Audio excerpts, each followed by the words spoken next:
Bapak Ibu saya mulai nggih. Suara saya jelas ya, kalau jelas jenengan angkat jempolnya nggih. Oke. Langsung ke Bapak Ibu nggih. Assalamualaikum warahmatullahi wabarakatuh Bapak Ibu semuanya. Bagi yang beragam saya ucapkan selamat pagi. Yang pertama saya ucapkan terima kasih banyak kepada panjenengan semua yang sudah mau menyempatkan waktunya mengikuti acara berbagi ilmu dalam program pendidikan guru penggerak angkatan 7 modul 1.4 Bapak Ibu. Ini saya dapat tugas untuk berbagi kepada rekan guru tentang modul 4 yang berjudul budaya positif. Langsung saja Bapak Ibu akan saya tampilkan, saya share screen PowerPoint. Ini saya share-nya melalui HP Bapak Ibu. Jadi misalkan tampilannya jelek ataupun terlalu bagus ya mohon maaf Bapak Ibu.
Ya Bapak Ibu, ini tentang PowerPoint yang sudah saya buat tentang budaya positif. Ini saya kebetulan berasal dari SMK Negeri 1 Ngasem Bapak Ibu ya. Langsung aja nggih. Ini maksudnya materi ini adalah penerapan budaya positif di sekolah. Jadi bagaimana sih supaya budaya positif di sekolah itu terlaksana, akan ada tips atau cara khusus yang dari materi guru penggerak Bapak Ibu. Yaitu dalam materi ini nanti yang akan saya bahas ada 7 Bapak Ibu, 7 poin. Yang pertama yaitu adalah perubahan paradigma belajar, kemudian disiplin positif, motivasi perilaku manusia, kebutuhan dasar, posisi kontrol restitusi, keyakinan kelas dan segitiga restitusi. Kemudian terakhir adalah pengalaman saya dalam menerapkan budaya positif di sekolah. Langsung saja Bapak Ibu. Yang pertama tentang perubahan paradigma belajar. Yaitu pada era milenial sekarang ini Bapak Ibu, itu banyak sekali perubahan-perubahan paradigma belajar yang dialami oleh siswa maupun masyarakat pada umumnya. Untuk tingkat lingkup pendidikan itu banyak sekali perubahan paradigma yang terjadi. Misalkan proses pembelajaran yang sekarang cenderung mengarah ke dunia teknologi. Lebih mengutamakan hasil daripada proses, kemudian kebebasan dalam mencari sumber belajar. Kita tahu bahwa sumber belajar itu tidak hanya guru, bisa melalui buku, internet, maupun media elektronik atau media cetak yang lainnya. Dan ini apa? Dalam untuk mencapai budaya positif di sekolah, bentar Bapak Ibu ada yang telepon, mohon maaf ini. Untuk mencapai budaya positif di sekolah, salah satunya adalah melalui disiplin positif. Apa sih disiplin positif itu? Yaitu suatu sikap yang mentaati hal tertentu yang bersifat positif, artinya dalam pelaksanaan kegiatan atau peraturan itu tidak menekan, tidak memaksakan kehendak, tidak menimbulkan kebencian dan tidak membuat siswa terpojok, serta tidak ada kekerasan verbal, fisik maupun psikis yang dialami oleh siswa. Itu termasuk disiplin positif untuk menciptakan budaya positif di sekolah.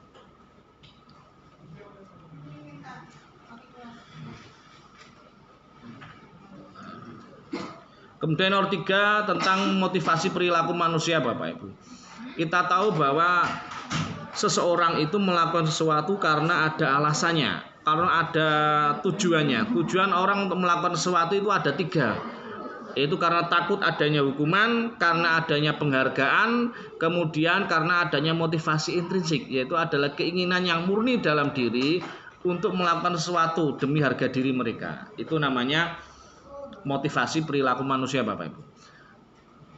Kemudian tentang kebutuhan dasar manusia, yaitu kebutuhan dasar manusia itu ada 5, Bapak Ibu, yaitu kebutuhan untuk bertahan hidup, kebebasan, kesenangan, penguasaan, rasa kasih sayang atau diterima. Maksudnya saya jelaskan satu-satu, Bapak Ibu. Untuk bertahan hidup itu kebutuhan manusia yang dilakukan untuk hidupnya, agar hidupnya bisa berjalan dengan semestinya. Contohnya adalah makan, minum, kemudian menanggulangi ancaman, itu termasuk bertahan hidup. Kemudian yang 2, kebutuhan untuk kebebasan itu adalah kebutuhan manusia untuk menentukan sendiri pilihannya dan bertanggung jawab terhadap pilihannya. Itu maksudnya kebebasan. Sedangkan kebutuhan untuk kesenangan yaitu adalah setiap manusia butuh namanya kesenangan, Bapak Ibu. Kalau sedih terus, kerja terus tanpanya kesenangan ya nanti bisa stres, Bapak Ibu. Makanya butuh namanya manusia itu kebutuhan untuk kesenangan. Kemudian yang keempat, kebutuhan D ya, kebutuhan untuk penguasaan. Ini maksudnya adalah kebutuhan manusia untuk menunjukkan eksistensinya, kemampuannya, kekuatannya supaya diakui, Bapak Ibu. Bukan menguasai tertentu, bukan. Nanti mereka melakukan sesuatu itu dengan tujuan agar diakui kemampuannya. Contohnya misalkan pada anak itu ingin selalu tampil di depan kelas atau di muka umum supaya diakui bahwa dia hebat dalam hal tertentu, hebat dalam bermain sepak bola, pidato dan sebagainya. Itu masuk penguasaan. Biasanya ciri-cirinya orangnya selalu ingin nomor 1 ini penguasaan. Selalu ingin menunjukkan kemampuannya. Kemudian nomor 5, kebutuhan untuk rasa kasih sayang diterima itu kebutuhan akan cinta kasih, kemudian kasih sayang orang tua, teman, diterima di kelompoknya. Itu lebih ke aspek perasaan ini untuk kebutuhan rasa kasih sayang.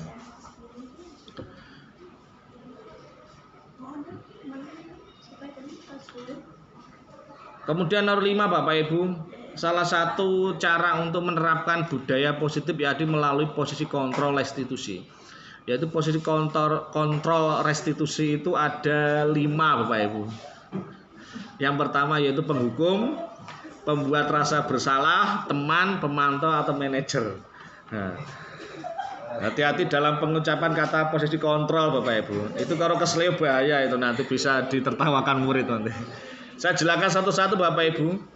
Untuk penghukum, ini adalah sifatnya misalkan seorang guru itu ini contohnya adalah penerapan di sekolah, Bapak Ibu.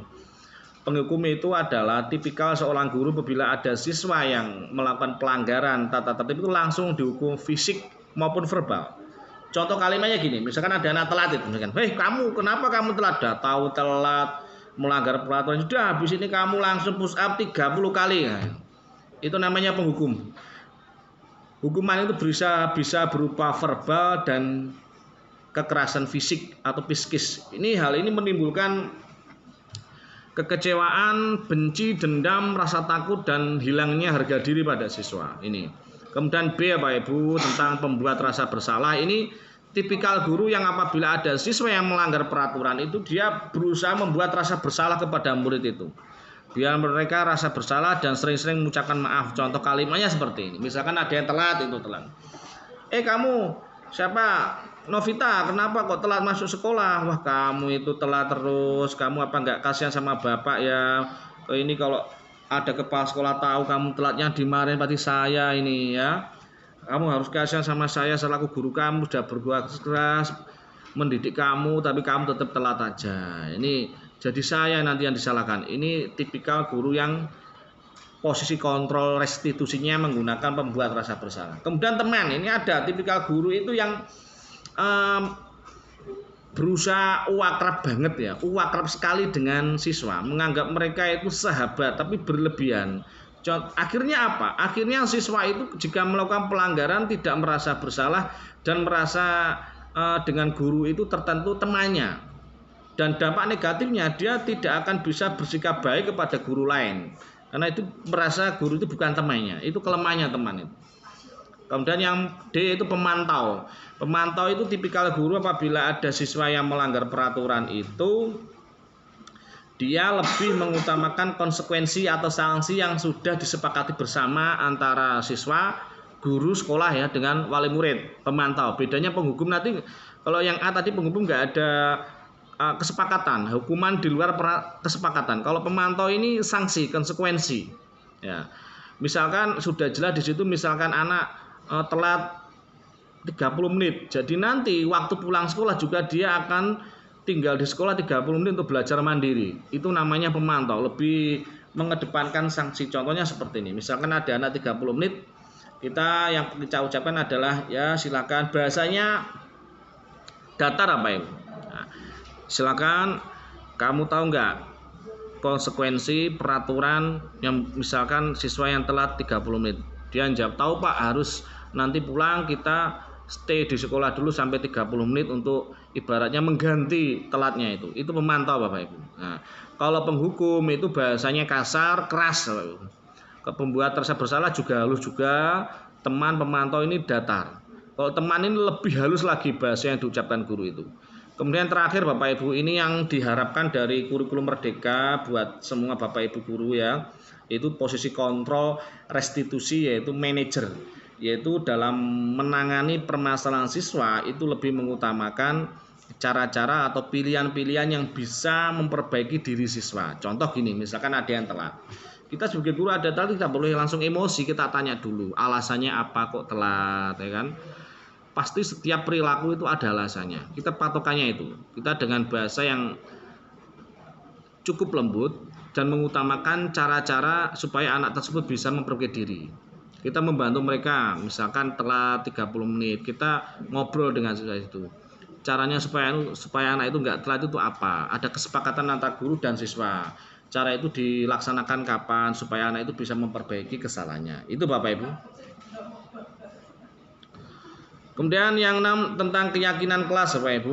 Ya, ini keyakinan kelas itu apa itu? Yaitu suatu hal atau nilai-nilai universal atau nilai-nilai umum yang disepakati bersama dalam forum kelas yang bertujuan untuk agar terjadi keseimbangan antara yang diinginkan dan apa yang dihasilkan. Contoh keyakinan kelas gini misalkan. Misalkan Bapak Ibu awal masuk tahun ajaran di kelas, kita membuat namanya keyakinan kelas. Keyakinan kelas itu kayak itu, ada nilai-nilai yang disepakati, nilai-nilai umum, nilai-nilai kebajikan atau profil pelajar Pancasila. Contohnya tanggung jawab, saling menghormati, tidak sombong. Jadi Bapak Ibu membuat kelas itu untuk berdiskusi, menyepakati hal-hal apa yang disepakati bersama di kelas itu. Contoh misalkan di kelas itu 1, tidak boleh membuang sampah sembarangan, tidak boleh membuang sampah di kolong meja.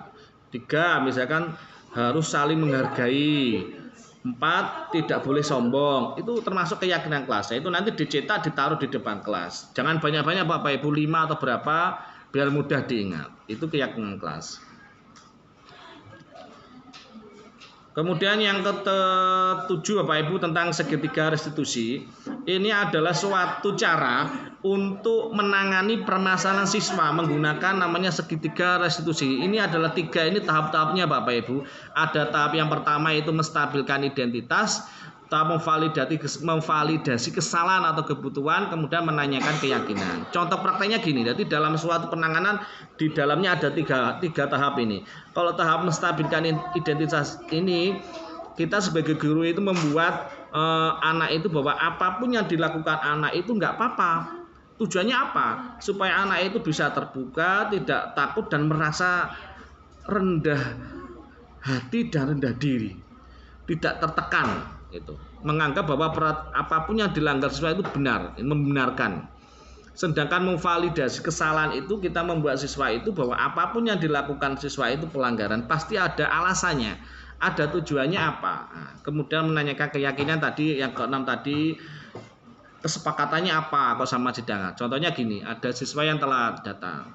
Kita bicara kepada siswa itu bahwa siswa itu tidak ada yang normal. Pasti dari sekian banyak siswa pasti ada yang telat, tidak ada yang sempurna. Itu contoh dari menstabilkan identitas. Kemudian di dalamnya juga kita memberikan kalimat-kalimat atau ucapan-ucapan seperti bahwa apa sih sebenarnya alasan kamu kok sampai telat? Pasti ada hal tertentu gitu. Itu namun masuk dalam memvalidasi kesalahan. Kemudian yang terakhir menanyakan keyakinan itu apa yang kita sepakati bersama, yang kamu ingat di kelas kok sama-sama kamu telat, contohnya tidak boleh telat, menghargai orang lain dan sebagainya.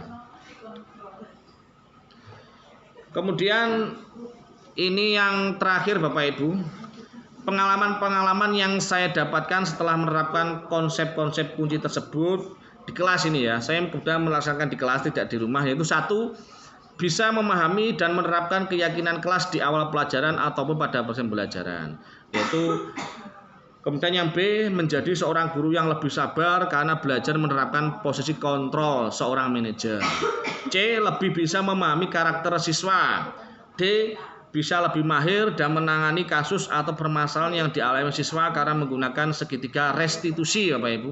E, menjadi lebih empati terhadap siswa. Kemudian yang F, menjadi lebih tahu karakter siswa yang diinginkan tentang kesepakatan bersama, apa itu keyakinan-keyakinan yang berdasarkan nilai-nilai kebijakan yang dituangkan dalam keyakinan kelas.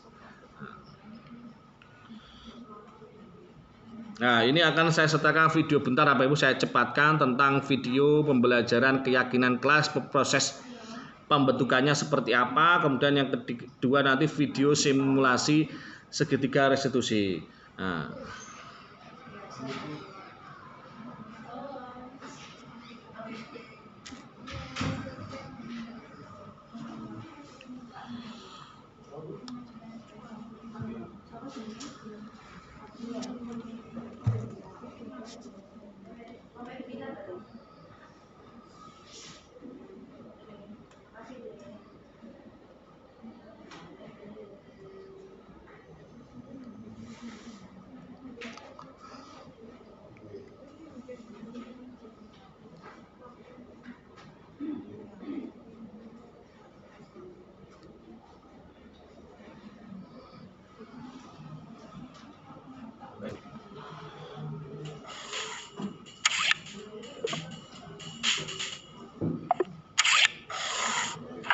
ini video saya Bapak Ibu melaksanakan pembentukan keyakinan kelas. Saya cepatkan Bapak Ibu ya. Di sini saya jelaskan awalnya seperti ini, kita jelaskan keyakinan kelas seperti apa.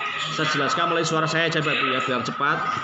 Setelah saya jelaskan, ya, masuk dalam pembentukan kelompok-kelompok kecil. Dalam kelompok itu dibagi 5 kelompok. Setiap kelompok nanti mengusulkan satu keyakinan kelas Bapak Ibu. Nah, keyakinannya apa nanti ditampilkan di depan kelas, perwakilan satu. Nah, ini juga termasuk pelatihan juga untuk meningkatkan kepercayaan diri ini juga. Nah, setelah mereka diskusi, nah ini mereka asal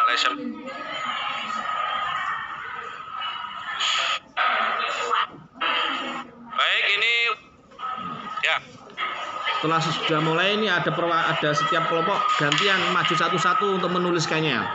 Nah, setelah itu akan ditanggapi per kelompok.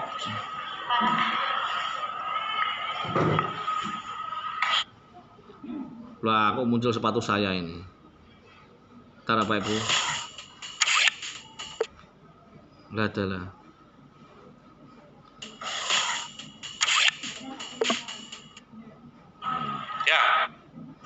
Nah, ini penanggapan satu-satu Bapak Ibu, tampil ganda satu-satu menyeluruh Bapak Ibu. Membutuhkan waktu cukup lama, jangan langsung gitu, biar anak-anak biar benar-benar memahami, menyepakati bersama ini. Ini penjelasan sudah terbentuk 5 tadi. Kelas. Kemudian ini saya menggunakan metode pemecahan siswa menggunakan segitiga restitusi Bapak Ibu. Kalau ini saya berusaha menangani siswa dengan posisi manajer.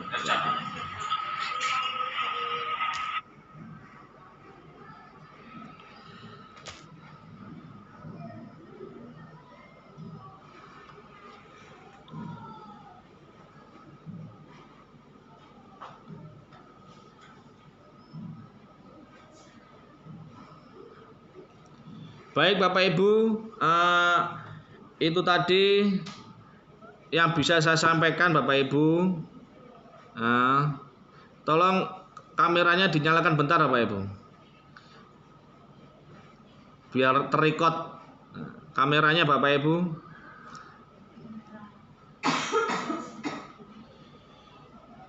Kameranya dinyalakan sebentar Bapak Ibu, nah, biar bisa terrekod.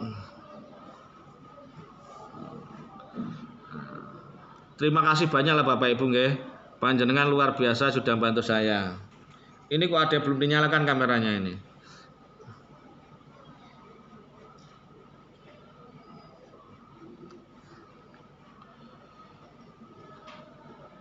Baik Bapak Ibu, sekian yang bisa saya sampaikan Bapak Ibu.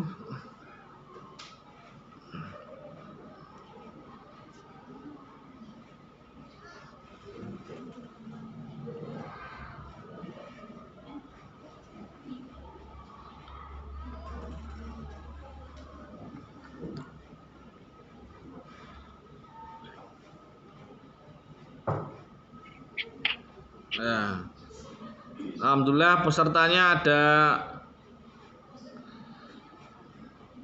ada berapa ini? Ada 18 orang ini. Nah, alhamdulillah Bapak Ibu sudah penyampaian materi sudah selesai. Saya sekali lagi minta maaf sudah menyita waktu panjenengan semuanya. Semoga apa yang saya sampaikan bisa bermanfaat buat panjenengan semuanya. Oke, itu aja Bapak Ibu. Terima kasih banyak ya. Acara sudah selesai Bapak Ibu, penyampaiannya nggak perlu banyak, nggak sampai 30 menit. Saya tahu Bapak Ibu banyak sekali kegiatan atau hal-hal atau kesibukan yang perlu dilakukan. Oke, itu aja Bapak Ibu aja ya yang bisa saya sampaikan. Akhirus salam, wassalamualaikum warahmatullahi wabarakatuh. Terima kasih banyak Bapak Ibu.